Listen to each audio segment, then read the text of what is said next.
नमस्कार दोस्तों, आप में से ज्यादातर लोगों ने शायद बचपन के दिनों में जो प्रचलित कहानियां होती है, लोकोक्ति होती है, उनमें से एक कहानी सुनी होगी, अंधों के बीच हाथी। 5 अंधों के बीच एक हाथी लग गया, या 5 अंधे जहां थे वहां एक हाथी था।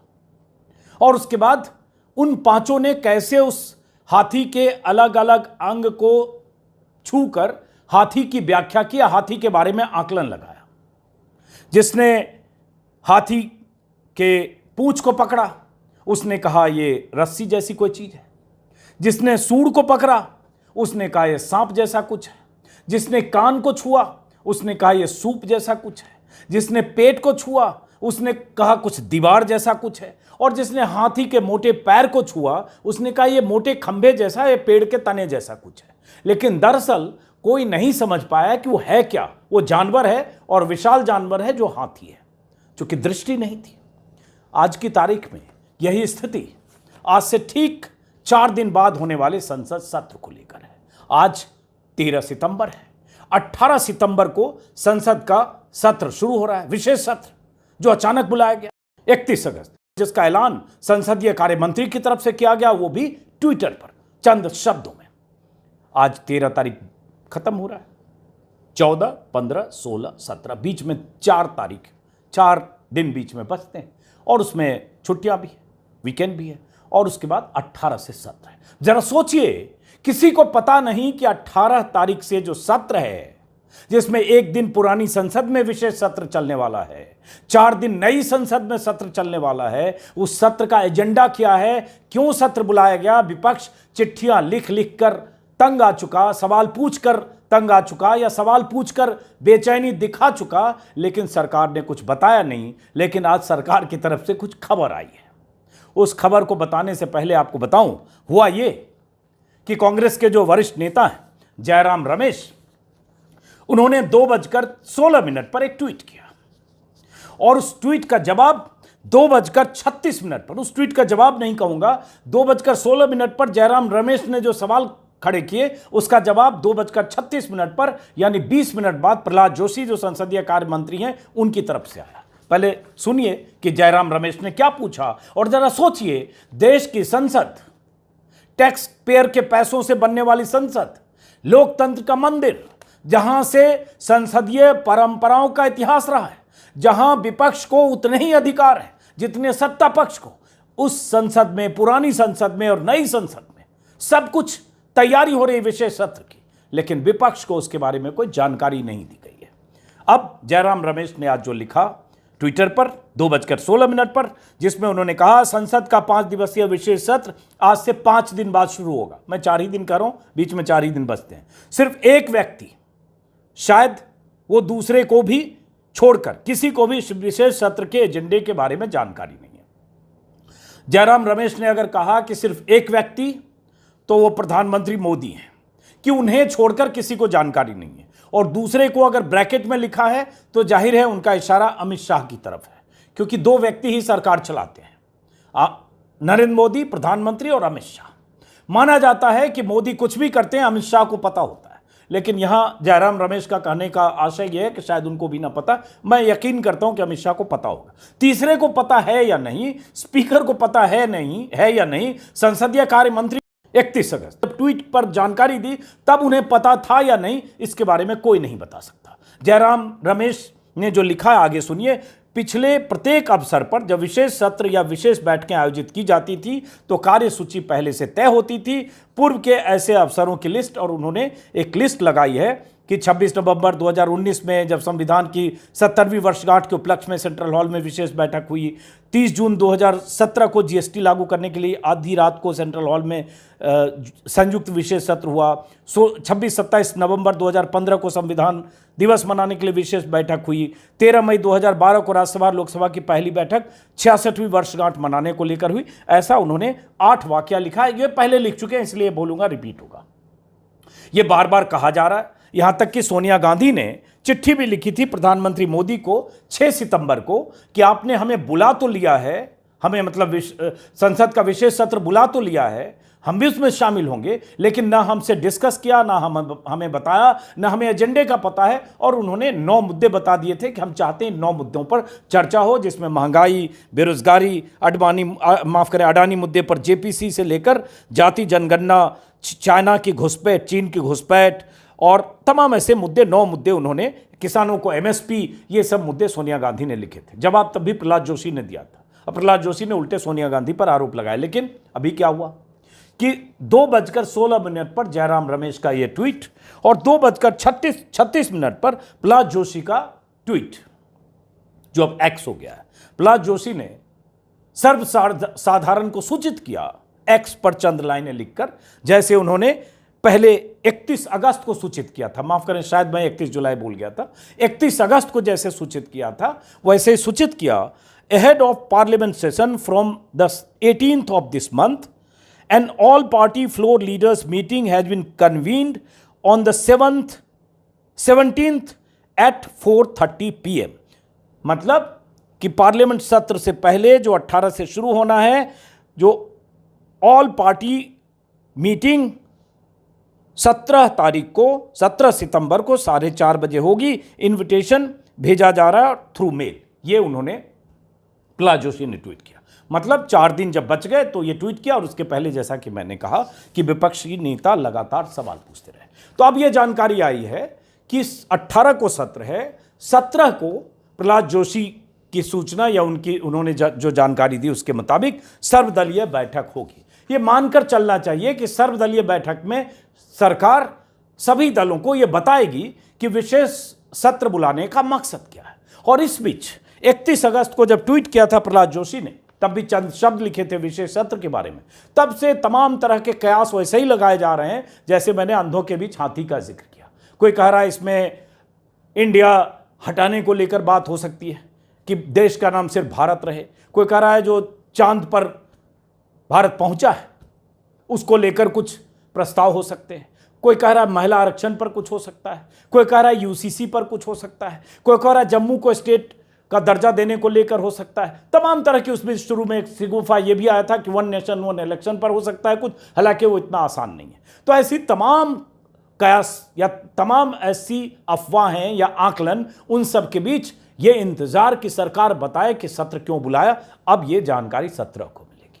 अब ये जरा सोचिए कि मोदी सरकार के काम करने का ये तरीका है कि हम जो चाहेंगे, जैसे चाहेंगे वैसे करेंगे। आपको जो बोलना है, जितना इतराज जताना है, विरोध जताना है, आप करते रहिए, हमें हमारी सेहत पर कोई फर्क नहीं पड़ता। हम नई संसद बनाएंगे टैक्स पेयर के पैसे से, भारत की जनता से जो टैक्स लिया जाता है भारत सरकार के खजाने से। हम शिलान्यास करेंगे, आपको आना है आइए, नहीं आना है नहीं आइए। हम उद्घाटन करेंगे, आपको आना है आइए, नहीं आना है नहीं आइए। हम विशेष सत्र बुला रहे हैं, हम आपको नहीं बताएंगे, आपको आना है आइए, आपको नहीं आना है नहीं आइए। कुछ यही अंदाज सरकार का होता है। यह अलग बात है कि प्रधानमंत्री मोदी दुनिया के मंच पर जब जाते हैं तो लोकतंत्र की बात करते हैं, फ्रीडम ऑफ स्पीच की बात करते हैं, लेकिन वही प्रधानमंत्री मोदी लोकतंत्र में विपक्ष की हैसियत कैसे द्वैम दर्जे की बनाए रखना चाहते हैं, या विपक्षी आवाजों को कैसे कुंद करते हैं, या अभिव्यक्ति की आजादी के कितने पक्षधर हैं, ये उनके रवैये से एक बार नहीं, साल में 100 मौके ऐसे आते होंगे जब पता चलता है। अभी क्या हुआ था आपको पता होगा, मैंने वीडियो में वो बात भी जिक्र किया था।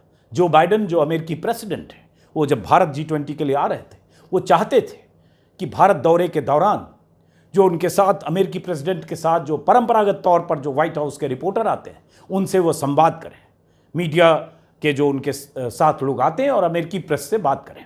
अगर मुमकिन हो तो साझा प्रेस कॉन्फ्रेंस करें। साझा प्रेस कॉन्फ्रेंस के लिए तो मना ही किया गया, उन्हें इसके लिए भी मना कर दिया गया कि आप अमेरिकी पत्रकारों से भी कोई इंटरेक्शन नहीं कर सकते। अब सोचिए, अमेरिकी प्रेसिडेंट को बार बार अमेरिकी प्रशासन की तरफ से 6 बार ऐसी कोशिशें हुई डिफरेंट लेवल पर, और उसके बाद आखिरकार व्हाइट हाउस में एनएसए ने प्रेस कॉन्फ्रेंस करके अमेरिका में बता दिया कि हमारी सारी कोशिशें विफल हुई। भारत सरकार किसी भी सूरत में अमेरिकी प्रेसिडेंट को मीडिया के साथ संवाद करने या प्रेस कॉन्फ्रेंस करने नहीं देना चाहती, नहीं दे रही है, नहीं अनुमति मिली। और मुमकिन नहीं है कि यह कोई सरकार के अधिकारी के लेवल पे हो रहा होगा, या विदेश मंत्रालय के लेवल पर हो रहा होगा, या विदेश मंत्री के लेवल पर हो रहा होगा। यकीनन प्रधानमंत्री मोदी की रजामंदी से, उनके निर्देश पर हो रहा होगा, क्योंकि जिसे प्रेस कॉन्फ्रेंस करने से या अपने ही देश के पत्रकारों से मिलने से मना किया जा रहा था। वो दुनिया का सुपर पावर अमेरिकी प्रेसिडेंट जो बाइडेन थे, उन्हें क्यों मना किया गया वो पता चल गया जब जो बाइडेन यहां से गए और वियतनाम में उन्होंने जो बात कह दी, मानवाधिकार का मुद्दा उठाया और कुछ मुद्दे, अभिव्यक्ति की आजादी का मुद्दा उठाया।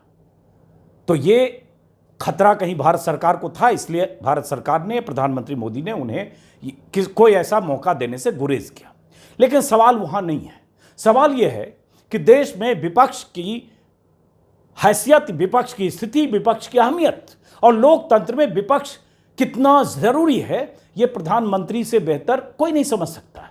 लेकिन प्रधानमंत्री विपक्ष के लिए कहीं से उनकी शैली है, उनका जो तरीका है, हर बार यह साबित करता है, आए ही थे 2014 में कांग्रेस मुक्त भारत के नारे के साथ, हर बार यह साबित करता है एको अहम द्वितीयो नास्ति, हमारे अलावा कोई नहीं, हम जो चाहेंगे वही करेंगे। इसलिए संसद में सीना ठोक कर कहते हैं एक अकेला सब पर भारी। और विपक्ष की क्या स्थिति है, विपक्षी राज्यों में कैसे छापे पड़ रहे हैं, ये आपको पता होगा। ईडी डायरेक्टर की कहानी फिर अभी 15 तारीख को, अब 2 दिन बचे हैं, ईडी डायरेक्टर संजय मिश्रा रुखसत होना है। कैसे उनको एक्सटेंशन के लिए सुप्रीम कोर्ट में गुहार लगाना पड़ा, सुप्रीम कोर्ट ने उनके एक्सटेंशन को दूसरी बार के एक्सटेंशन को इलीगल घोषित किया और उसके बाद भी भारत सरकार अपील करती रही और अंत में उन्हें कुछ एक्सटेंशन मिला जो 15 सितंबर तक हैं, 2 दिन। लेकिन इन 2 दिनों में और इसके पहले अगर देखेंगे कैसे छापों की कार्रवाई तेज हो गई है विपक्षी शासित राज्यों में, कैसे टारगेट किया जा रहा है। आज ही खबर आ रही है कि आजम खान से जुड़े तमाम लोगों पर आईटी इनकम टैक्स के रेड हो रहे हैं। तो ये विपक्ष के प्रति सरकार का, प्रधानमंत्री मोदी का रवैया है। एकदम जैसे मंशा ये कि विपक्ष मुक्त संसद हो, विपक्षी आवाजों को कैसे दबाया जाए। ये पिछले सत्र में भी दिखा, जिन सांसदों ने कुछ हंगामा करने की कोशिश की, कुछ सवाल उठाने की कोशिश की, उन्हें पूरे सत्र के लिए बाहर कर दिया गया, सस्पेंड कर दिया गया। उसमें आम आदमी पार्टी के सांसद संजय सिंह से लेकर टीएमसी के सांसद थे, हालांकि बाद में उनका सस्पेंशन वापस लिया गया डेरेक ओब्रायन का। यह तरीका है प्रधानमंत्री मोदी का। संसद को, अब मैं उस शब्द का इस्तेमाल करूं तो अनपार्लियामेंट्री लग सकता है, लेकिन संसद सत्ता की बपौती नहीं है। संसद सिर्फ एक इमारत नहीं है। संसद चंद दीवारों पर खड़ी एक छत जिसे 800 करोड़ 1000 करोड़ में बनाया वो इमारत नहीं है। अगर आप संसद को लोकतंत्र का मंदिर कहते हैं तो आपकी प्रवृत्ति में भी यह दिखना चाहिए। अगर आप उस संसद की सीढ़ियों पर सामने जमीन पर लेटकर और आपने साष्टांग दंडवत करते हुए जब प्रधानमंत्री बने थे 2014 में, तब उस संसद में दाखिल हुए थे, तो यह प्रवृत्ति, फितरत भी दिखनी चाहिए कि आप संसद में जो दल हैं, जो स्टेक होल्डर हैं, उनके प्रति आपका नजरिया और रवैया क्या है। लेकिन प्रधानमंत्री मोदी का नजरिया और रवैया विपक्ष को लेकर यही है जो हर बार दिखता है। इसलिए विपक्ष बार बार सवाल पूछता है। और अब जब संसद का सत्र हो रहा है, विपक्ष को जानने का हक था, क्या विषय बताइए, मुद्दा बताइए, एजेंडा बताइए।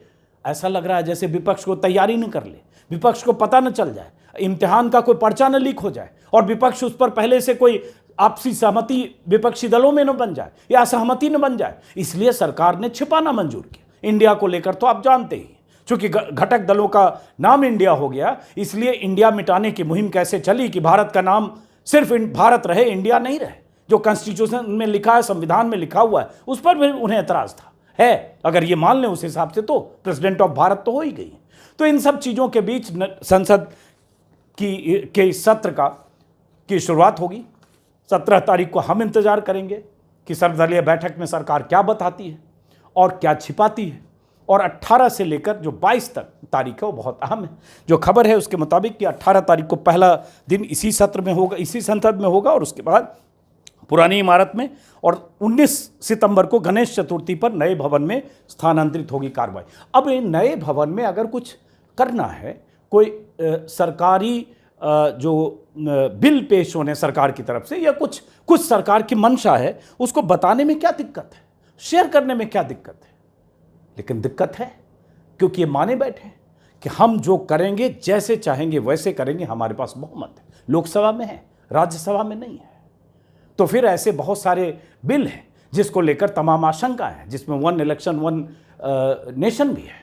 ऐसी बहुत सारी चीज़ें हैं जिसके लिए राज्यसभा में बहुमत की ज़रूरत होगी, 2/3 मेजॉरिटी की, चाहे इंडिया हटाने की बात हो। लेकिन सरकार अब क्या करती है पहले पता तो चले। तो फिलहाल दोस्तों इंतज़ार करेंगे हम सब बेचैनी से 18 तारीख का, 17 तारीख की शाम का, जब सर्वदलीय बैठक से कुछ खबर आती है, और उसके बाद 19, 20, 21, 22, और लगातार हमारे यूट्यूब चैनल पर यह कवरेज आप देखते रहेंगे। फिलहाल इस वीडियो को खत्म करते हैं। अगर आपने मेरे यूट्यूब चैनल को सब्सक्राइब किया, अच्छी बात है, नहीं किया ज़रूर करें, और अगर सब्सक्राइब किया है मुमकिन हो ज्वाइन करें। नमस्कार।